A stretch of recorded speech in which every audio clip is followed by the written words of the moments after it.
So welcome back कीजिएगा फिर से धमाकेदार वीडियो में। इस वीडियो में कक्षा 10वीं का जो आपका हिंदी का पेपर है देख लीजिए। हमारे पास आपका जो पूरा रियल पेपर आ चुका है। सो इस वीडियो में जो है आपको कम्प्लीटली पूरा सॉल्यूशन सहित जो है पेपर प्रोवाइड करा दिया जाएगा। सो इस यहाँ पर आपको वीडियो के एंड तक बने रहना है। चलिएगा इस यहाँ पर जो आपका कक्षा 10वीं का हिंदी का ए सेट का पेपर पूरा रियल पेपर देख लेते हैं। सो जल्दी से आप अभी वीडियो को लाइक कर दीजिए एंड चैनल को सब्सक्राइब कर लीजिए, क्योंकि ऐसे ही हम आपको सभी विषय के जो पेपर है इसी चैनल के माध्यम से प्रोवाइड करा देंगे। सो जल्दी से आप वीडियो को लाइक कर दीजिए एंड चैनल को सब्सक्राइब कर लीजिए। यहाँ पर देख लीजिए 83 परीक्षा 2023-24 विषय हिंदी सेट ए का पेपर है। इसको इस यहाँ पर चलिए, यहाँ पर आपका जो पूर्णांक 75 नंबर का रहने वाला है और समय 3 घंटे का। यहाँ पर आप अपने जो है निर्देश पढ़ लेना, सभी निर्देश पढ़ना अभी जरूरी रहता है। चलिए अब आपके प्रश्न देख लेते हैं डायरेक्ट। यहाँ पर देख लीजिए, निम्नलिखित कथनों में सही विकल्प चुनकर लिखना है। यहाँ पर 6 नंबर के। सो इस यहाँ पर हमने आपको पूरा पेपर सॉल्व कर लिया। सो इस यहाँ पर आप जल्दी से आंसर देखते चलिए। यहाँ पर देख लीजिए, पहला है व्यावधि शब्द का अर्थ है। व्यावधि शब्द का अर्थ है यहाँ पर सा ऑप्शन दिया हुआ रोग, इससे आपका राइट आंसर हो जाएगा। इसके बाद दूसरा है उत्साह कविता में बादल प्रतीक है। किसका प्रतीक माने गए हैं? क्रांति का प्रतीक माना गया है। सो इस बादल जो उत्साह कविता में बादल क्रांति का प्रतीक माना गया है। सो इसके बाद जो है तीसरा है संचारी भावों की संख्या। संचारी भावों की संख्या 33 होती है। सो इसमें बा ऑप्शन राइट आंसर हो जाएगा। इसके बाद चौथा ज़्यादा है कलम का जादूगर कहा गया। किसे कहा गया है? राम वृक्ष बेनीपुरी जी को कहा गया है। इसके बाद इस 5वां जाता अर्थ के आधार पर वाक्य के वेद। अर्थ के आधार पर जो है वाक्य के वेद 8 होते हैं। सो इसमें 8 बार देना। इसके बाद है 6वां फेरी भेटूला का अर्थ है। फेरी भेटूला का अर्थ है फिर मिलेंगे। सो द ऑप्शन आपका राइट आंसर हो जाएगा। सो इस आपके जो है 6 नंबर पूरे कंप्लीट हो गए, जो है सही विकल्प। इसके बाद गई आ जाते हैं दूसरा क्वेश्चन, रिक्त स्थानों में सही शब्द चुनकर लिखना है। तो गई रिक्त स्थानों में सही शब्द चुनकर लिखना है, जो कि 6 नंबर के। पहला है परशुराम स्वभाव से ... थे। कैसे थे? क्रोधी थे।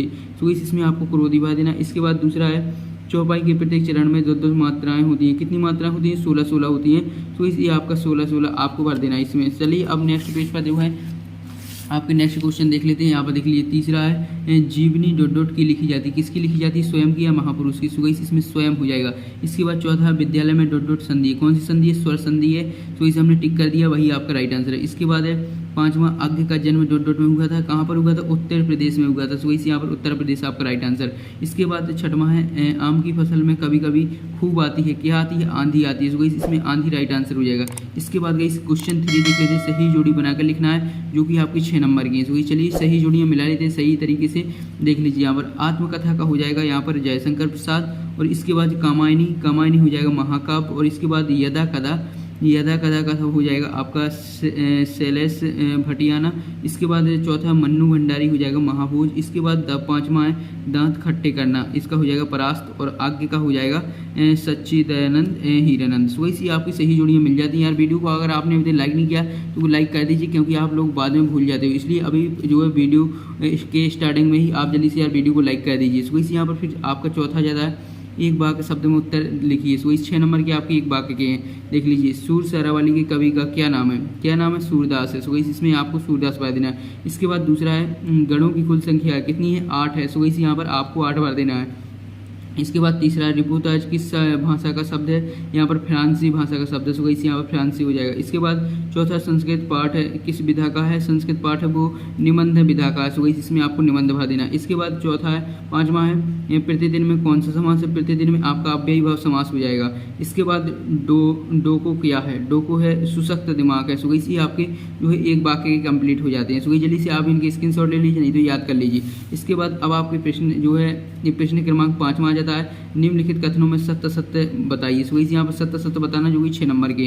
देख लीजिए, पहला है निराला को आधुनिक कवि भी कहा जाता है। बिल्कुल सही है, ये आपका सत्य हो जाएगा। इसके बाद दूसरा है रामचरितमानस महाकाव्य है, ये आपका सत्य हो जाएगा। इसके बाद एक अंक वाली रचना कहानी कहलाती है, ये आपका असत्य हो जाएगा। इसके बाद है चौथा कृतवाच्य भाव प्रदान होता है। सो ये आपका असत्य हो जाएगा।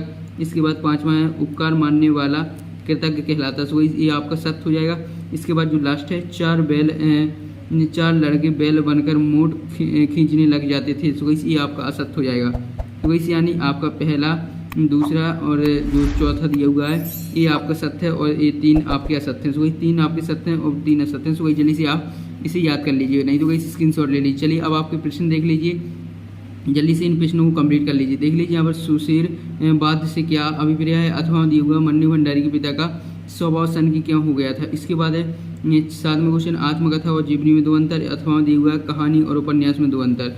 इसके बाद है 8वां अलंकार किसे कहते हैं। इसका अथवा देख लेते हैं 8वां का, देख लीजिए। इसका अथवा है छंद की परिभाषा लिखिए।